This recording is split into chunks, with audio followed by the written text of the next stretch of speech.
Quel jour que celui où nous vivons! La Bible dit qu'en ce jour, dans 2 Timothée, l'Esprit dit expressément, dans les derniers jours, les hommes abandonneront la foi et seront emportés, enflés d'orgueil, aimant le plaisir plus que Dieu.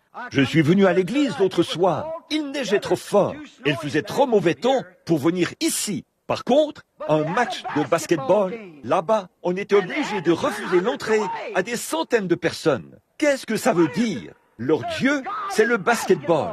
Alors, dans ce cas, votre Dieu, c'est quoi? Une grosse bulle d'air.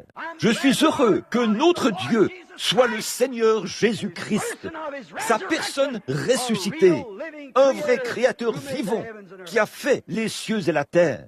Mais eux, c'est ça qu'ils désirent voir. Le genre d'esprit qui est en eux les attire vers cela. L'esprit qui est dans le chrétien l'attire vers Christ. Comment un homme peut-il venir à moi sans que mon Père ne l'ait attiré? Oh oui! Frères, voici ce que je dis. Hâtez-vous de vous réfugier. Il ne vous reste plus beaucoup de temps. Ces grands murs ecclésiastiques vont s'effondrer un de ces jours. Vous feriez mieux de vous hâter pendant que vous en avez l'occasion. Sortez du monde, entrez en Christ, alors que vous voyez le souffle chaud du jugement qui est suspendu de chaque côté et qui tourne maintenant à 2900 km à l'heure ou à 29 000 km à l'heure, faisant maintes et maintes fois le tour du monde. Une nation pécheresse qui a la main sur un bouton qui pourrait nous réduire tous en poussière en 5 minutes. Ne vous attendez pas à ce que quelque chose de grand arrive, un grand réveil.